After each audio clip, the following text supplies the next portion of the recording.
Our police department has worked incredibly hard, but not just our police department, because it can't just be police. Our Office of Violence Prevention, our peacekeepers, programs like Advanced Peace, community organizations like Friends Outside, Fathers and Families, Faith in the Valley, Partners in Probation, and other county departments. Like, it's a total team effort. This idea of how we're doing policing works, that policing is not just about locking everyone up. It's not about terrorizing communities. It's not about throwing everyone in jail.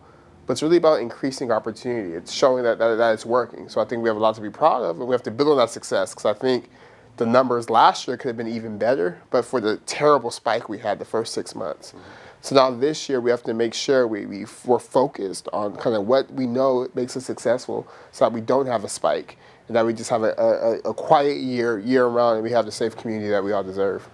What do you think specifically was paramount in keeping these numbers down that the police were able to do here in the community? Yeah, well, I think police are a big part of the equation, but they're not the only part. So the way our violence deterrent strategy works is that the police department does the policing work, but then we also have our peacekeepers who are out in the community, who are responding to things, who are identifying the men most likely to be victims and perpetrators of violent crime, and giving them the message that, hey, we're serious about violent crime. So, and we saw with Operation Raven, where we took hundreds of guns and dozens of people off the streets, that this is a very serious issue. And before that happens to you, here's opportunity, here's job training, here's placement, here's tattoo removal, here are all these things. And in addition to the OVP, we also have the Advanced Peace Program. 3 years ago, people were up in arms. Like, how dare we try to do something around gun violence? And the Advanced Peace Program, in the same way, identifying guys, giving them the resources, opportunities, it's proving to work. And I think no one could argue with the fact that 2018, 2019, we had two of the safest years in terms of shooting and gun violence that we've ever had this century, in the 21st century. And I think that's significant, and that's something we should all be really proud of. What more would you like to see that needs to be done to get the numbers down even more?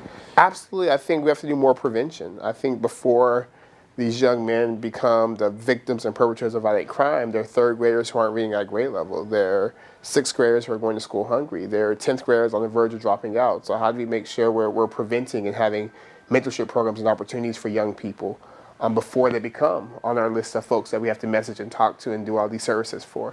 And then number two, just greater community participation, that the issues of violence in the city of Stockton have been, I think for my whole life, 30 years, we've been double the state average. And I think it's more than just cops. It's more than just the mayor. It's a whole community issue. So every church, every teacher, every parent, every neighborhood, every neighbor has to take responsibility and say, what can I do to help create a safer community? And then I think we'll continue to struggle with gun violence. We'll continue to have things like this where we have such a high level of poverty. When 25% of people live in poverty, when we have whole neighborhoods that are food deserts, that have more liquor stores and grocery stores, that have schools aren't doing so well, that don't have jobs, we'll continue to struggle. So I think we have to focus on the immediate concern, which is gun violence, and we will continue to do so.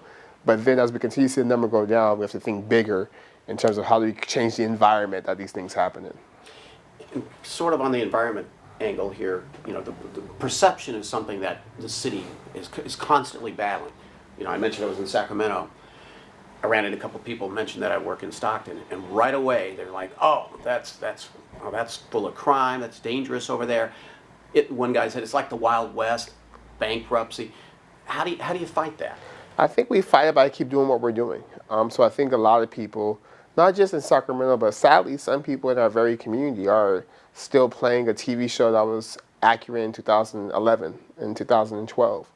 But it's not accurate today. Today, we're not bankrupt. We're one of the most fiscally healthy cities in the state. Today, we're not miserable. We've been named All-American City twice in the past 3 years. Today, we're not the most violent city in California. We don't have shootings and homicides. People aren't randomly being shot in the streets. We had one of the largest reductions in shootings and gun violence in 2018, and we continue that trend this year. So I think part of it is continue doing the good work, but also doing a better job of messaging and communicating to people. And that's not to say that we're perfect. But it is to say that we're a lot better and we're trending in a good direction, and our work has to continue.